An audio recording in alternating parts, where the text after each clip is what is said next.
Hello student. तो आज हम बात करने जा रहे हैं क्लास 12th फिजिक्स चैप्टर 2 की, जो कि एक वेरी इंटरेस्टिंग चैप्टर है। तो आज हम इसके ऊपर डिस्कस करेंगे, जिसका नाम है स्थिर वैद्युत विभव एवं धारिता, इलेक्ट्रोस्टैटिक्स, पोटेंशियल एंड कैपेसिटी। यह है चैप्टर का नेम। और अब इसकी शुरुआत कर लेते हैं पोटेंशियल डिफरेंस से। पोटेंशियल डिफरेंस क्या होता है, ये इस पर हम बात करेंगे। तो चलिए देखते हैं। विद्युत विभवांतर। विद्युत क्षेत्र में स्थित किसी धनात्मक परीक्षण आवेश को किसी बिंदु से किसी अन्य बिंदु तक विद्युत क्षेत्र के विपरीत विस्थापित करने में किया गया कार्य विद्युत विभवांतर कहलाता है। तो इसमें क्या बताया गया है कि विद्युत क्षेत्र में स्थित कोई भी धनात्मक आवेश को किसी एक बिंदु से दूसरे बिंदु तक विद्युत क्षेत्र के अपोजिट लाने में किया गया कार्य विद्युत विभवांतर कहलाता है। तो इसको हम एक डायग्राम के हेल्प से समझ लेते हैं।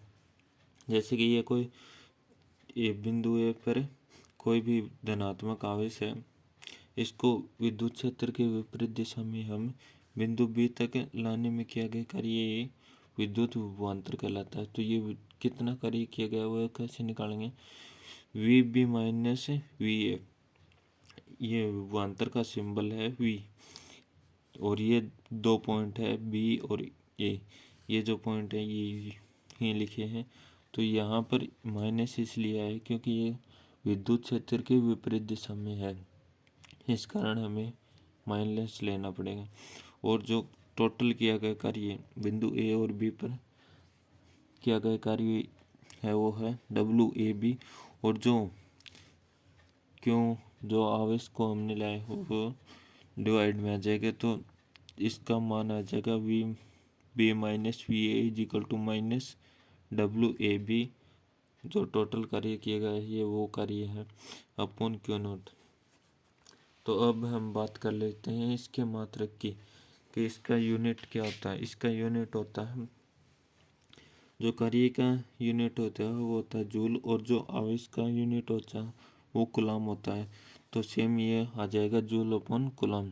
या इसका एक और भी यूनिट होता है, वो होता है वोल्ट। नेक्स्ट हम इसके डायमेंशन की बात कर लेते हैं, जिसको हम बोलते हैं विमा। तो कार्य की विमा होती है m1 l2 t-2, और आवेश की विमा होती है a1 t1।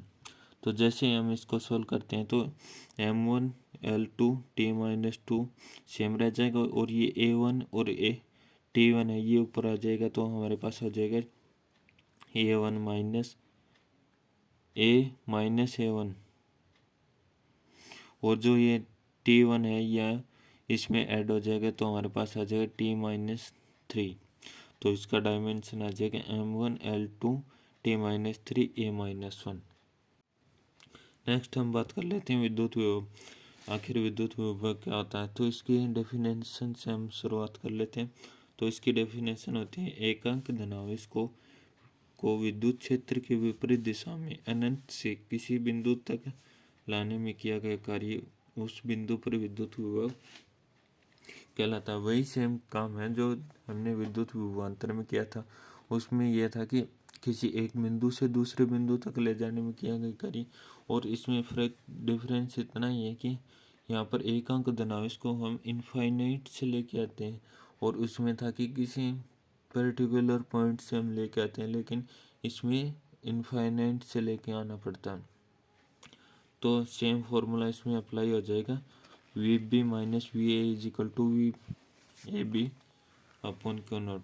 यदि जो हमने एकांक धनावेश लिया था वो इनफाइनाइट से लेकर आ रहे हैं, तो हमारे पास ए का मान आ जाएगा इनफाइनाइट। तो यहाँ पर हम ए का मान इनफाइनाइट रख देते हैं, तो हमारे पास आ जाएगा V B minus V infinite is equal to minus W infinite A की जगह पर हमने रख दिया इनफाइनाइट, तो आ जाएगा W infinite B upon Q naught. तो हमारे पास ये इसका फॉर्मूला हो जाएगा। और जो विद्युत विभवांतर की यूनिट और डायमेंशन होती है वो ही सेम विद्युत विभव की होती है। और एक इसमें नोट लगाकर जो मोस्ट इम्पोर्टेंट पॉइंट है वो हमने नोट लगाकर लिखा है, जो कि हम आपको बता देते हैं कि विद्युत विभव एक अदिश राशि है, अतः इसका प्रमाण धनात्मक या ऋणात्मक हो सकता है। विद्युत विभव एक अदिश राशि है जिसका रिजल्ट पॉजिटिव और नेगेटिव दोनों हो सकता है। ये क्वेश्चन बहुत बार एग्जाम में 1 या 2 नंबर में पूछा गया है, तो आप इसको याद रखना। नेक्स्ट उदाहरण, जब हम उदाहरण करते हैं विभव के, जब पोटेंशियल का एग्जाम्पल करते हैं तो हम नेगेटिव साइन को नहीं यूज करते हैं। अब नेक्स्ट इसमें एक जो मोस्ट इम्पोर्टेंट शॉर्ट क्वेश्चन है वो आता है 1 वोल्ट विभव की परिभाषा। आखिर 1 वोल्ट विभव क्या होता है ये पूछा जाता है, बहुत बार ये पूछा गया बोर्ड में, तो ये हम बता देते हैं कि क्या होता है। यदि 1 कूलम्ब प्रेक्षण धनावेश को अनंत से विद्युत क्षेत्र के किसी बिंदु तक बिना त्वरण के लाने में 1 जूल कार्य करना पड़े तो उस बिंदु पर विद्युत विभव का मान 1 वोल्ट होता है। तो क्या बोला गया है कि यदि 1 कूलम्ब प्रेक्षण धनावेश को यदि हम अनंत से लेके आते हैं बिना किसी त्वरण के, तो यदि हमें उसमें 1 जूल कार्य करना पड़ता है तो उस बिंदु पर विद्युत विभव का मान 1 वोल्ट होगा।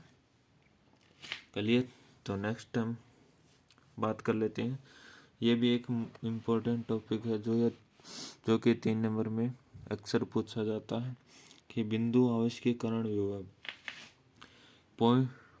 Potential due two point charge के कारण विद्युत विभव कितना होगा, उसकी बात हम कर लेते हैं। तो देखते हैं एक डायग्राम से इसको समझ लेते हैं।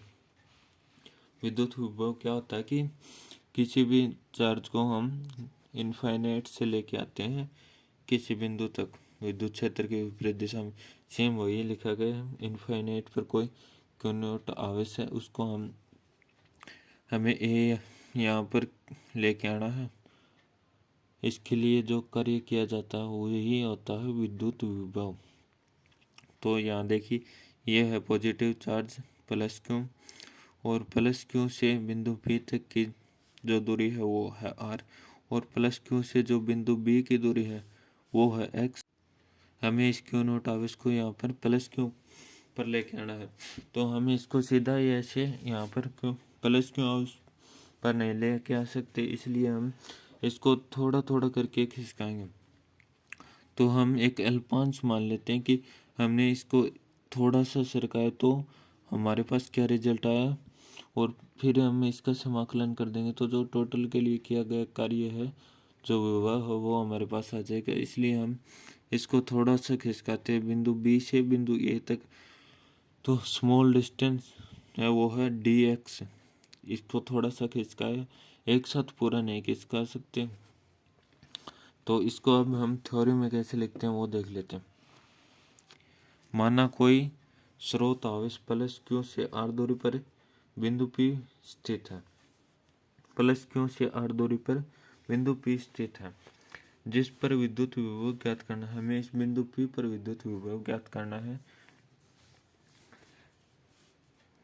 इसके लिए धनावेश क्यू नोट को अनंत से बिंदु बी तक लाने में किए गए कार्य की गणना करनी है। आवेश क्यू व क्यू नोट परस्पर एक्स दूरी पर स्थित है। तो नेक्स्ट है आवेश क्यू नोट को बिंदु बी से बिंदु ए तक लाने में किया गया अल्प कार्य। हम एक बार में सारा कार्य नहीं कर सकते, इसलिए हम अल्प कार्य कर रहे हैं, और इस अल्प कार्य का हम समाकलन कर देंगे तो हमारे पास जो टोटल कार्य है वो आ जाएगा।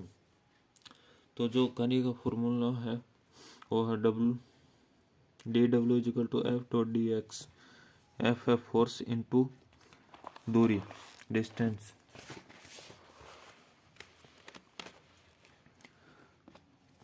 तो हम डॉट को हटाते हैं तो हमारे पास आ जाएगा कोस थीटा।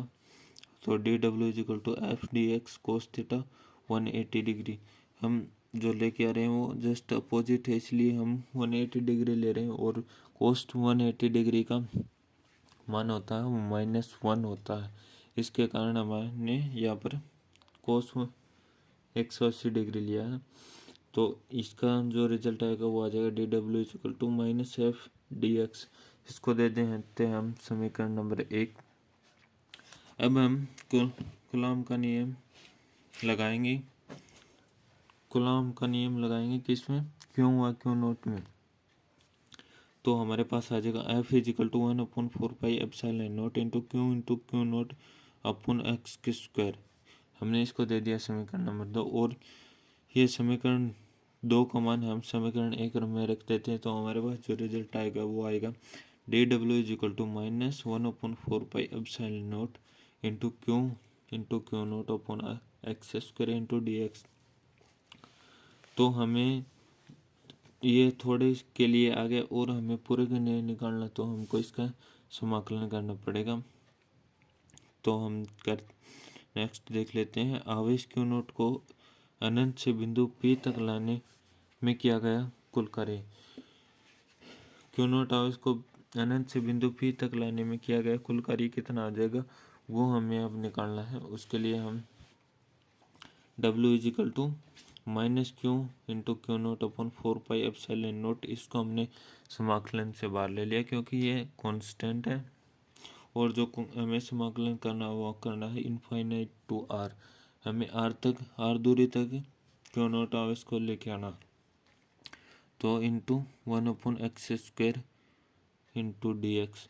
जो x² है वो दूरी है, हमें दूरी का ही समाकलन करना है। तो हमारे पास आ जाएगा W is equal to minus Q into Q naught upon 4 pi epsilon naught into ये माइनस 1/x, इसका समाकलन हो जाएगा 1/x² का, और ये लिमिट है इनफाइनाइट टू आर। यदि हम इस लिमिट को सोल्व करते हैं तो हमारे पास जो रिजल्ट आएगा वो आएगा W is equal to minus Q into Q naught upon 4 pi epsilon naught, minus ये सेम आ जाएगा upper limit minus lower limit. तो हम एक्स की जगह पर पहले ये लिमिट रख देते हैं, फिर माइनस दोबारा 1/ ये लिमिट रख देते हैं। तो हमारे पास जो रिजल्ट आएगा वो ये आएगा। ये माइनस यहाँ माइनस हम कॉमन ले लेते हैं, तो ये माइनस से माइनस कैंसिल हो जाएगा और 1/∞ इज इक्वल टू 0 हो जाएगा। तो हमारे पास बचेगा 1/r। तो हमारे पास जो रिजल्ट आएगा वो आएगा W is equal to Q into Q naught upon 4 pi epsilon naught into 1/r। आगे देखते हैं कि W is equal to 1/4 pi epsilon naught into Q naught upon r। और ये इसका वैल्यू हम लोगों को पता है कि k होती है, तो हम यहाँ पर इसकी वैल्यू रख देते हैं k, और जो क्यू नोट है इसको हम ले जाते हैं W के नीचे। तो ये आ जाएगा W upon Q naught in equal to K Q upon R की स्क्वायर, और W ये रेशियो होता है जो विभव होता है निर्वात में उसका रेशियो है। तो ये हमारे पास आ जाएगा V निर्वात is equal to K Q upon R की स्क्वायर। यदि हमारे पास यहाँ पर मीडियम हो, अगर मीडियम हो तो उसके लिए ये फॉर्मूला हो जाएगा माध्यम में V माध्यम is equal to 1/4 pi epsilon naught 1/ER। ये इसके मल्टीप्लाई में आ जाएगा 1/ER क्यू अपॉन आर। और यदि हम इसको सोल्व करते हैं तो हमारे पास आ जाएगा ये इस 1/ER एप्सिलॉन आर को हमने बाहर ले लिया, Q upon 4 pi epsilon naught into 1/r है। इसको हम सोल्व करते हैं तो हमारे पास ये आ जाएगा, ये सेम है के क्यू अपॉन आर। के की वैल्यू यहाँ पर है 1/4 पाई एप्सिलॉन नोट, तो हमें ये वैल्यू यहाँ पर रखते हैं तो हमारे पास आ जाएगा V माध्यम इज इक्वल टू V निर्वात अपॉन एप्सिलॉन आर, जो कि माध्यम की उपस्थिति में किसी बिंदु पर विद्युत विभव है। Thank you.